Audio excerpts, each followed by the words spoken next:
কাউকে মন থেকে ভালোবাসলে তার জন্য অপেক্ষা করতে হয় কুহু। কোহিনূর বলল, অনিশ্চিত অপেক্ষায় কি কোনো মানে আছে আহিয়ান ভাইয়া? আহিয়ান বলল, এত তাড়াতাড়ি ভুলে গেলি কিভাবে? কোহিনূর বলল, ভুলিনি তো। আহিয়ান বলল, মনেও তো রাখিসনি। আহিয়ানের কথায় কোহিনূর তার দিকে এগিয়ে আসে, মুচকি হাসি দিয়ে বলে, জীবন ফুরিয়ে যাবে, মন বহুবার বদলাবে, গন্তব্য নির্দিষ্ট হবে, আদৌ কি আপনাকে ভোলা যাবে?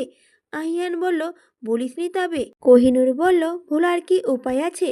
আহিয়ান বলল, এত ম্যাচুরিটি কথাবার্তা শিখলি কিভাবে? কোহিনূর বলল, শিখিনি তো, পরিস্থিতি শিখতে বাধ্য করেছে। আহিয়ান বলল, আমাকে আরেকটা সুযোগ দিবি কুহু? কথা দিচ্ছি মরে যাওয়ার আগে পর্যন্ত আমি তোর হাত ছাড়ব না। কোহিনূর বলল, আমি যখন চেয়েছিলাম তখন আপনি আমার হাত ধরেনি।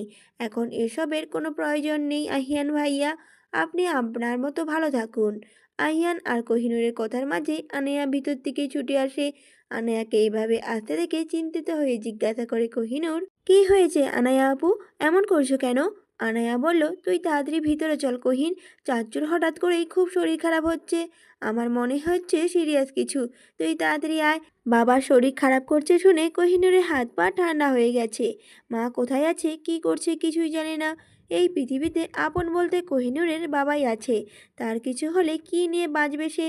কোহিনূর আর আনায়া আফজাল খানের কাছে আসতে লাগে, সাথে আহিয়ানও। আফজাল খান আধশোয়া অবস্থায় বুকে হাত দিয়ে আছেন, পাশেই আনোয়ার খান।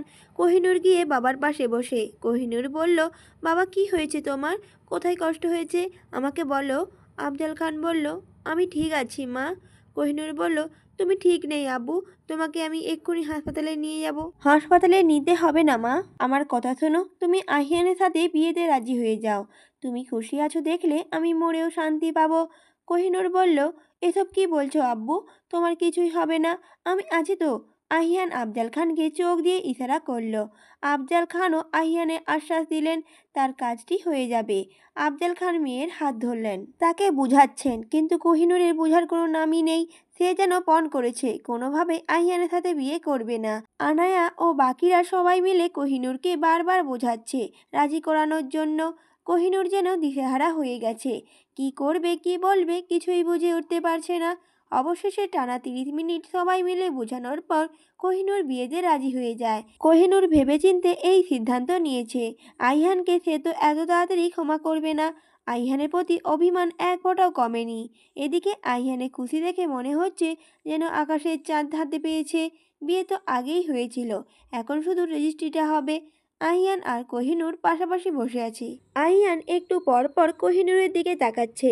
কোহিনূর আজ মেরুন কালারের শাড়ি পরেছে, মুখে হালকা মেকআপ, অপূর্ব লাগছে তাকে। আহিয়ান যেন চোখ সরাতেই পারছে না। আহিয়ানের বউকে এতটাই দেখতে ব্যস্ত যে তার পাশে বাবা চাচারা আছে সেদিকে খেয়াল নেই। আহিয়ানের বন্ধুরা এক পাশে দাঁড়িয়ে আছে। অয়ন খুবই হতাশ, চারিদিকে এত এত কাপড়ের মাঝে নিজেকে পচা বেগুনের মতো মনে হচ্ছে। আহিয়ান এসে নাফিজা বেগমের পাশে দাঁড়ায়, হাত থেকে ব্যাগটা নিয়ে বলে, মা, এটা ভালো সিদ্ধান্ত, তুমি কয়েকদিন গিয়ে মামাবাড়িতে থেকে আসো, কেমন? তোমার মন ভালো হয়ে গেলে আমি নিজ দায়িত্বে তোমাকে বাবার কাছে ফিরিয়ে দেব। তুমি চিন্তা করো না, আনায়া আর আমি আছি, বাবাকে দেখে রাখবো। ছেলের কথা শুনে হতভম্ব হয়ে যান আনোয়ার খান। কি বলছে কিছুই বুঝে উঠতে পারলেন না। নাফিজা বেগম রেগে গেলেন, আইহানের হাত থেকে এক ঝটকায় ব্যাগটা নিয়ে নিলেন। নাফিজা বেগম রেগে বললেন, তোমাকে আর আমার এত উপকার করতে হবে না, তুমি গিয়ে দেখো তোমার বউয়ের কি লাগবে না লাগবে, আমাকে নিয়ে তোমারও তো না ভাবলেও চলবে। বলেই হনহনিয়ে বাড়ি থেকে বেরিয়ে গেলেন নাফিজা বেগম। আনোয়ার খান মাথায় হাত দিয়ে বসে পড়লেন। ছেলে তার আগুনে ঘি ঢালার মতো কাজ করেছে। আহিয়ান গিয়ে বাবাকে সান্ত্বনা দিল, বাবা তুমি চিন্তা করো না, আম্মু চলে গেলে আমি তোমাকে সুন্দর দেখে আরেকটা বউ এনে দেব। আনোয়ার খান বললেন, চুপ করো তুমি, বেয়াদব ছেলে, বাবার সাথে কেউ এভাবে কথা বলে? আহিয়ান বলল, ও মা, তোমার সারা জীবন পড়ে আছে, বউ ছাড়া চলবে কিভাবে? আমি ভেবেছিলাম বুড়ো হলেও আমার মেয়েকে তোমার হাতে তুলে দেব, কিন্তু বুড়ো ছেলের সাথে বিয়ে দিলে নিজের মেয়ে এত বড় সর্বনাশ দেখতে পারবো না। আমি তোমাকে বউ খুঁজে দেব আব্বু, তুমি একদম চিন্তা করো না, নিজের মাথা চুল পাকিও না। ছেলের কথায় চোখ পাকিয়ে তাকালেন আনোয়ার খান। এমন ছেলে জন্ম দিয়েছেন, নিজের বাবাকেও লজ্জা দিতে ছাড়েন না। নাফিজা বেগমও তার উপর রেগে চলে গেলেন। এই বয়সে এসব মানা যায়? এই ছেলেকে আর বিশ্বাস নেই। এই তো একটু আগে তার সুস্থ সবল ভাইকে হার্টের রোগী বানিয়ে ছাড়লো, যার কিনা কোনো কালেই হার্টের কোনো অসুখ ছিল না। সে এই ছেলের কথায় কি সুন্দর নাটক করে নিজের মেয়েকে বিয়েতে রাজি করালো। আনোয়ার খান বললেন, তুমি এখান থেকে যাবে, না এই বয়সে আমার হাতে মার খাবে? আহিয়ান বলল, আরে সোনা ছেলে, আমার রাগ করে না, আমি তো এমনিতেই চলে যাচ্ছিলাম, তোমার বৌমা আমার অপেক্ষা করবে। ছেলের সাথে কথা বলে পেরে উঠবে না ভেবে আনোয়ার খান নিজেই উঠে চলে গেলেন। এদিকে খাট সাজানো নিয়ে অয়ন আর মিতুর মধ্যে ঝামেলা লেগেছে। অয়ন বলছে তার কথা মতো খাট সাজানো হবে, মিতু এতে দ্বিমত পোষণ করছে। মিতুর মতে অয়নের কথা মতো খাট সাজালে এটাকে বাসর ঘরে খাট বলে মনে হবে না, বাচ্চাদের অন্নপ্রাশনের খাট বলে মনে হবে। অয়ন বলল, শোনো সাবানা, আমি যেভাবে বলছি সেভাবেই হবে। মিতু বলল, আমার নাম মিতু, একদম ওসব আজে বাজে নামে ডাকবে না, বলে দিলাম। অয়ন বলল, সাবানার মতো সারাক্ষণ কাঁদো কাঁদো মুখ করে রাখলে সাবানা না বলে কি পরিমণি বলবো?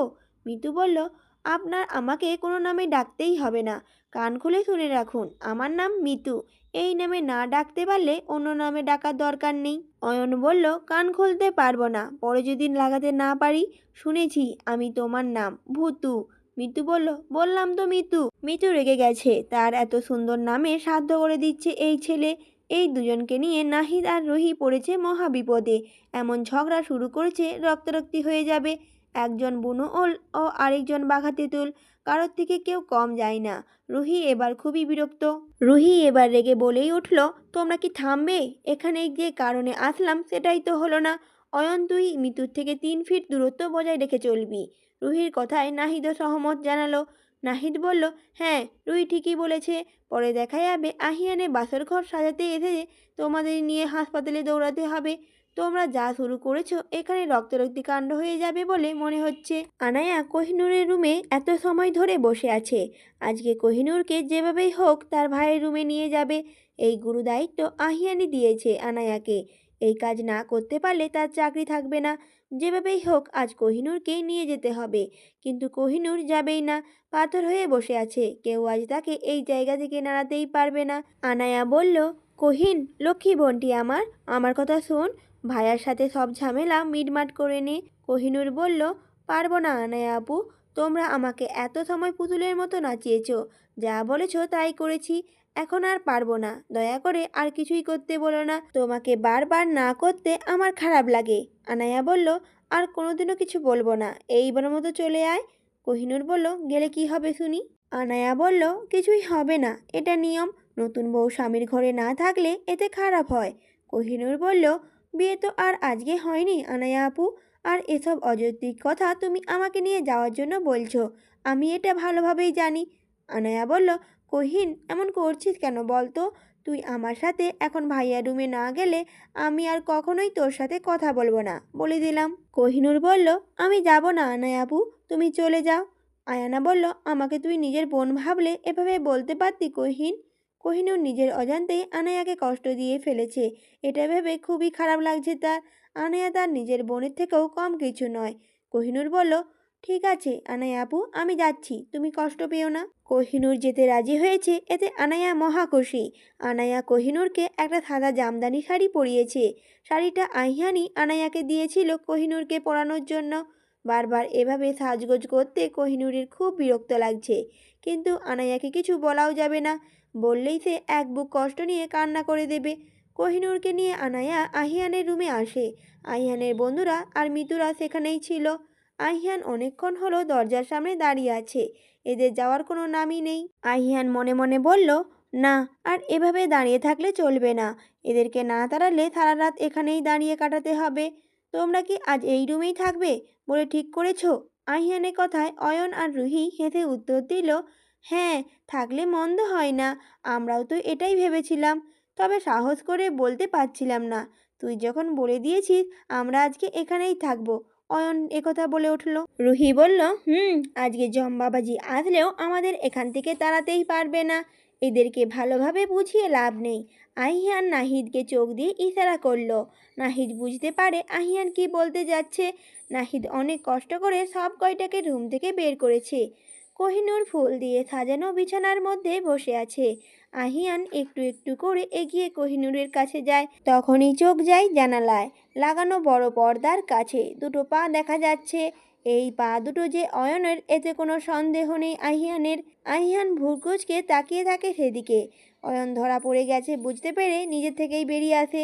অয়ন বলল, এভাবে রাক্ষসের মতো তাকিয়ে আছিস কেন? আমি তো তোকে অল দ্য বেস্ট জানাতে এসেছিলাম। আহিয়ান বলল, জানানো হয়ে গেছে, এবার যেতে পারিস। অয়ন বলল, হ্যাঁ হ্যাঁ যাচ্ছি, তুই দরজাটা বন্ধ করতে ভুলিস না যেন, আমি আবার ফুলের গন্ধে আসতে পারি। অয়ন চলে গেলে আহিয়ান দরজাটা বন্ধ করে কোহিনূরের কাছে আসে। সাদা জামদানি শাড়িতে কোহিনূরকে সদ্য ফোটা ফুলের মতোই লাগছে। আহিয়ান কোহিনূরের অতি নিকটে এসে দাঁড়ায়। আহিয়ান বলে ওঠে, কুহু, তোকে আজ সদ্য ফুটে ওঠা স্নিগ্ধ সাদা গোলাপের মতো লাগছে। আহিয়ান হাত বাড়িয়ে কোহিনূরের গাল স্পর্শ করতে যায়।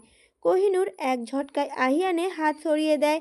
কোহিনূর বলে ওঠে, সেই ফুলের সুবাস আপনাকে চিনতে হবে না, একদম আমার কাছে আসার চেষ্টাও করবে না, আপনি গিয়ে সোফায় ঘুমাবেন। এই কথা বলেই বিছানা থেকে একটা বালিশ নিয়ে ছুঁড়ে মারে আহিয়ানের দিকে। আহিয়ানের মুখটা তখন দেখার মতো ছিল।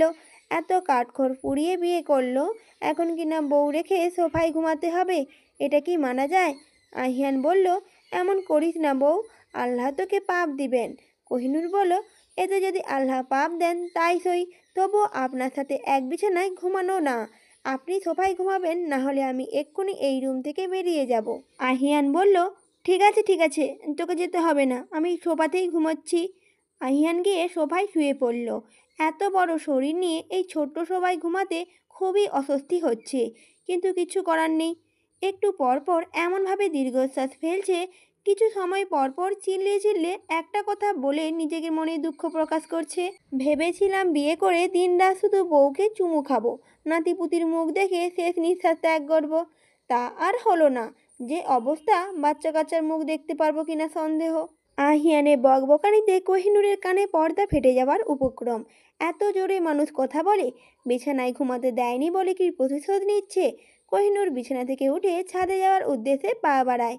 এই আধ পাগলের সাথে থাকলে সেও নিজে পাগল হবে, তার থেকে বরং আকাশের তারা গোনা ভালো।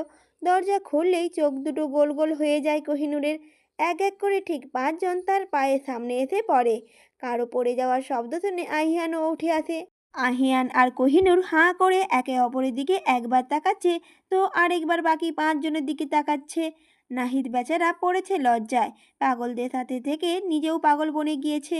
কোন আক্কেলে অয়ন আর রুহির কথা শুনতে গেছিল সেটা নিয়ে সে এখন আফসোস করছে। অয়ন ছিল সবার আগে, তাই বাকি 4 জন তার উপরেই পড়েছে। এত ভারী ভারী শরীরের ভরে অয়ন আলু ভর্তা বনে গেছে। আহিয়ান প্রচণ্ড রেগে গেছে, বউ তাকে পাত্তা দিল না, এদিকে এরা তার পিছু ছাড়ছে না। আহিয়ান প্রচণ্ড রেগে বলে উঠল, তোদেরকে মেরে আমি 4 মাসে জেল খাটবো, ঘরে বসেও তোদের জন্য শান্তি নেই, দরজায় কান পাততে চলে এসেছিস। নাহিদ বলল, আমি কিছু জানি না ভাই, এসব অয়ন আর রুহির কাজ। আহিয়ান বলে উঠল, তোর লজ্জা করে না নাহিদ, শিং ভেঙে বাছুরের দলে নাম লিখিয়েছিস? নাহিদ বলে উঠল, তোর এদেরকে বাছুর মনে হয়? আহিয়ান একবার ধরলে মেরে তক্তা বানিয়ে দেবে, এই ভেবে অয়ন আর রুহি দিয়েছে এক দৌড়। তাদেরকে আর পাইকে। আনায়া আর মিতু মাথা নিচু করে চলে গেছে। এদের পাল্লায় পড়ে ভালো মানুষ নাহিদ ভুলেও এসব করে ফেলেছে। আহিয়ান আর কোহিনূরকে সরি বলে সেও এখান থেকে চলে যায়। সকালে সবাই খাবার খেতে টেবিলে বসেছে। কোহিনূর অনেকদিন পর সবার সাথে একই টেবিলে বসে খাবার খাচ্ছে। কোহিনূরের ছোট চাচি খাবার পরিবেশন করছে, আনায়াও হাতে হাতে সব এগিয়ে দিচ্ছে। এতদিন নাফিজা বেগমই এসব করতেন, আজকে একা হাতে সব কাজ করতে ওনার খুবই সমস্যা হচ্ছে। কোহিনূরের ঠিক সামনে চেয়ারটায় আহিয়ান বসেছে, তার পাশে মিতু। আহিয়ানের বন্ধুরাও আছে। আনোয়ার খান আর আফজাল খান ঠিক করেছেন ছেলে মেয়েদের কোথাও ঘুরতে পাঠাবেন। কারোরই মন মেজাজ ঠিক নেই, ঘুরে আসলে হয়তো সবারই ভালো লাগবে। আনোয়ার খান বলে উঠলেন, আহিয়ান, তুমি আর তোমার বন্ধুরা মিলে কোথাও ঘুরে আসো, সাথে আনায়া, কোহিন, মিতু ওদেরকেও নিয়ে যেও। তোমরা তো একসাথে কোথাও যাওনি, এবার যাও ঘুরে আসো, তাহলেই ভালো লাগবে। আহিয়ান বলল, হ্যাঁ আব্বু, আমিও এটাই ভাবছিলাম। ঘুরতে যাওয়ার কথা শুনে সবাই লাফিয়ে উঠেছে, এক একজন এক এক জায়গায় নাম বলছে। কোহিনূর এখনও আগের মতোই বসেই মনোযোগ দিয়ে খাবার খেয়ে যাচ্ছে। এসব ঘোরাঘুরিতে কোহিনূরের তেমন শখ নেই, তবে মিতু যখন একবার শুনেছে এবার আর রক্ষে নেই, তাকে নিয়ে যাবেই যাবে।